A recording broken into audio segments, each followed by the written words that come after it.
Gunshot wound survival rates, treated versus untreated. For the treated population, I'm using wars from the year 2000 to 2022. The actual years that are being quoted here for 21st century is actually a narrower band, but the numbers haven't changed much, so I'm only going to include a couple of sources. And for untreated, we're going to use the Civil War in the United States, war between the states. If you were wounded in the head, stomach, or chest in the Civil War, you rarely lived long enough to be taken to a field hospital. Why? The first thing that will kill you from a wound is blood loss and or shock. Shock is usually just referred to as being blood loss, really, but you get the idea. And the reason for that is you die before you could be treated. Period. And that has remained entirely accurate even to today. I'm going to bring that up at the end of the video probably. But if you were able to be taken to a field hospital and given any treatment, and remember, depending on what you're talking about, the treatment wasn't much better than what you and I would do if we were trying to figure out how to save a friend on a camping trip. 2/3 to 3/4 of all deaths, 60 to 75% of the deaths that happened during the Civil War were from infection. That's how it's listed. Diseases in long-lived, wounded individuals that had been successfully treated were absolutely something that happened too. It should also be pointed out that depending on how you died, people sometimes would want to list it one way or another, whether they liked you or did not like you. 75% of all the interventions surgically at one point in the Civil War were just amputations. 25% involved the rest of the anatomy. As you might imagine, a head wound, stomach, or chest wound normally isn't going to have any amputation because that would be bad. So these were arm and leg wounds. That would be the other 25% would be literally surgeries to the head, chest, or stomach. That's a presumption. We don't have clear answers. I'll get to that rant at the end if I have time. 83% of every patient that had a leg amputation closer to the hip would die. Didn't matter what happened after that point, they'd die. You can look up the really gnarly and inconsistent treatment methods. 24% of patients with any kind of arm wound would die, whether there was an amputation or not. But it was less likely. The further away from the trunk of your body, the lower your death rate. Getting a finger shot off would be very unlikely to kill you, but it could, which doesn't make any sense if you think about it, even for 5 seconds, except blood loss. It's hard to lose that much blood from the finger, and that, in fact, you can just do that or this and stop the bleeding. And they understood that. It was part of the field manual for people who are going into a war. They would be told that. So it's infection, isn't it? Yep. Guess where the accidental medical treatment we come into shows up only for some god-awful reason. Anyway, Confederate generals, for some reason, had a lot of documentation of long-duration, good, quote-unquote, medical care after an injury. So that's what we have for data. 85% of the generals that died from a gunshot. 15% were not dead from a gunshot or had no gunshot involved. And again, depending on whether you were liked or hated, they would list it one way or another. 65% of Confederate generals died immediately upon being injured, or roughly so. That would mean blood loss or an injury into a location of the body which was irreparable. 35% died from a delayed death. Again, depending on whether somebody liked you or didn't like you, whoever was writing down the information, it could be bent either way.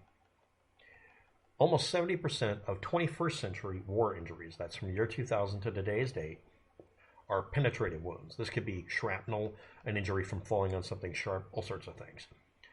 63% of those are people who were shot with a bullet. But that works out to a little under half of the injuries sustained in the 21st century, injuries, not deaths, are from a bullet. Like 43% are actually from a bullet. Non-penetrative injuries would be blunt trauma and that sort of thing, which is very nearly 30% of the injuries in a war, modern war. but that could also include deaths or injuries from fire or explosive force. The survival rate for gunshot wounds. Now, I'm not listing for the chest for a bullet going through the lung or the heart or the blood vessels or the spinal column because that's simply not listed anywhere that I could find modern or back in the Civil War properly listed. What I found was 42% chance of survival if you're hit in the head in a modern era. Less than 50-50. Your survival if being hit in the abdomen is anywhere from bordering on 100% chance of survival as long as you get to a field hospital or to a trauma ward if you're in the United States, all the way down to 70% chance of survival if you have any vascular injury. Again, the main thing is trauma to the blood vessels, blood loss, going into shock will kill you much faster than you might think. But you have almost 100% chance of survival if you don't have a blood vessel hit, simply because it takes too long to die from a damn infection, and we treat the infections right after we treat the injuries by using antibiotics. The First and Second World War, they would use sulfa drugs. By the way, I'm one of a few people you'll run into that doesn't have a bad reaction to sulfa drugs, and that's what I use to treat myself. That's what the hospital now doctors and hospital are told to give me if I get any form of infection because I can tolerate them. Some of you can't. Sulfa drugs were what were used technically mostly in the Second World War and also apparently in the First World War, but it depends on where I look it up, so I'm not going to quote it here. So what did we use before that to cure infection? Well, people didn't know about disease. People didn't know about germ theory. Hell, First World War, we didn't really understand germs. I mean, we did, but it wasn't accepted. I won't go on to that rant about doctors always claiming their hands are clean and refusing to wash their hands and killing their patients on a regular basis. So what is the goofy thing that would happen during Civil War battlefield conditions that saved people when it wasn't the arm or the leg or the head or the chest, but just the abdomen? Doctors would open up a person, and they were horse doctors, and would be upset by getting fecal material on them, and had a habit of doing the wound care in such a way that they washed their hands to get it off of them between patients, which saved a bunch of people's lives by accident, and use soap and water in the wound to get rid of the icky stuff. Them being grossed out by a person with a bullet wound to their abdomen probably saved the patient and the next poor patient, and maybe the only reason any of them made it. The procedures listed, and this is only one field manual I found, was chasing the bullet. You pull open the wound, make it larger. It's okay. Clean the wound really quickly to get it to where you can see. Again, it wasn't the priority saving your life. It's so the doctor could see what he was doing. Pull it open, and then press it open with cloth because it kept it from blocking his view. Then they would go in and clean out the wound so they could see something. If they found a blood vessel that was cut, they would clamp it off to get the blood out of the way, cut it completely, and tie off the blood vessels and move them out of the way. And if they found a piece of intestine cut, they would tie off each end and cut it completely, and then keep going until they found the bullet, then flush out the wound to look for any other injuries. And then, if the doctor was experienced, reattach the intestine pieces, rebuilding the viscera. That actually saved people's lives a lot more than you might think. And if they ran into a blood vessel, they would do it if they could by reattaching it. But most of the time, they would just leave it tied off, unless it was above a certain diameter, at which point they found out by trial and error that if they didn't reattach the blood vessel, the person would die from sepsis because tissue and organ damage would happen from loss of blood flow. So they'd revascularize. And as they exited, they would keep flushing out the wound because they kept getting their hands dirty and they didn't like it. So they'd dunk their hand in soap and water, pour in soap and water, and then suction it out, and then clean it out with a rag and keep going.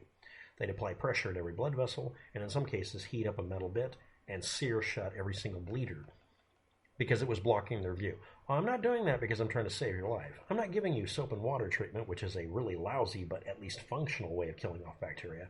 I'm not doing it to save your life. I'm doing it so I can do a neater job, so I can be proud of my work. And then they'd sew them up and put them back on the stretcher.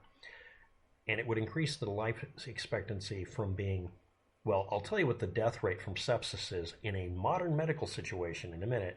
But let's just say doing that because they were being prissy little bitches while doing surgery probably saved over 80% of them.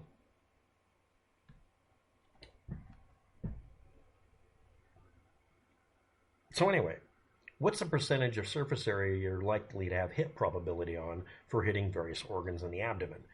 Again, in the chest, it's the heart, the major blood vessels, which is an entire stovepipe going from here all the way down to your pelvis. The lungs, which if you got another one, you can still survive, but you're going to have to reinflate the other one. And hitting the heart, you're dead.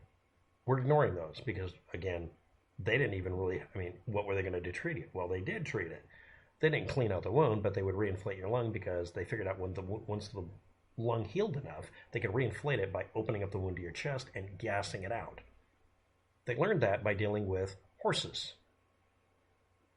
The doctors that worked on the people would have to try to salvage the horses because they got desperate enough. So they learned how to treat you and me from trying to salvage horses, which were more important than the people. Don't you just love all this? I'm sure I'm wrong about most of this. So let's move on to the next layer. Surface area of the abdomen if you consider what organs can be hit by a straight line shot. Here we go. 60% small intestine, 42% colon. That doesn't add up because it doesn't have to. 29%, 30% liver, really. 25% vascular structures. Yeah, the blood vessels. Worst case scenario, you're dead before they can even treat you. Small nick will take you out faster. 17% stomach, 17% kidney, because you got 2 kidneys. That means a bullet could traverse every one of these things pretty much, depending on the angle. After treatment, modern era, 21st century, abdominal wounds. If you died anyway, 14% died from disease, sepsis, organ failure, multiple organs being hit, 14%. 86% died if they had any blood loss that caused them to go into shock at all. It didn't matter if you could get back conscious or whatever. If you went into shock while injured, blood loss would kill you more often than anything these days. Like literally 86% of the time it's from shock, blood loss. The rest of the time it's from sepsis and organ failure. That's amazing. What are the priorities if you're dealing with someone who's been injured by any penetrative wound? Doesn't have to be a bullet. Stop their bleeding. Replace the blood if it's lost. Fix the blood vessels. Flush out the wound. Disinfect.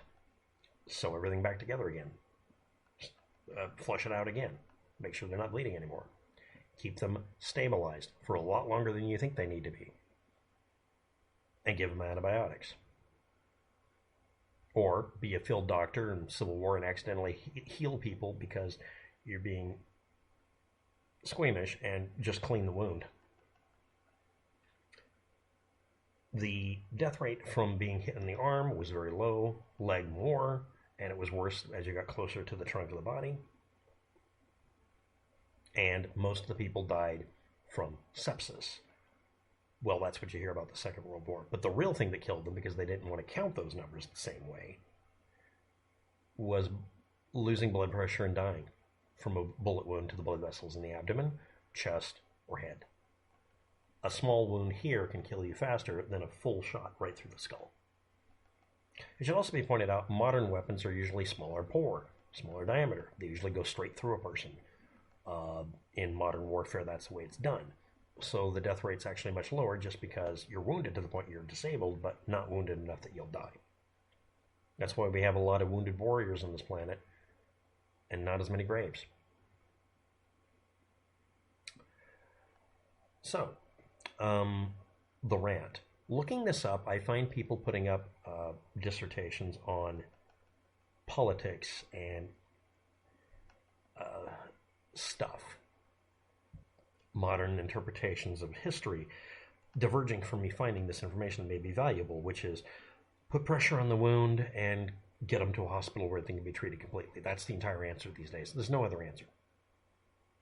And if they're not passing out immediately, they have a very high likelihood of not dying. That would have been practical advice. Now, lest you think that the modern era is the only era where you're going to get, dumbfounded about data. In the Civil War, people would refuse to admit their relative or whatever died from an infection and say they were died in battle, and vice versa if they hated the person. Guess which side seems to have higher statistics one way versus the other? It depends on who's counting it. So it's not just today, and it's not just Google messing with it. it's all of history. Thanks for watching. Have a good day. Good luck with it.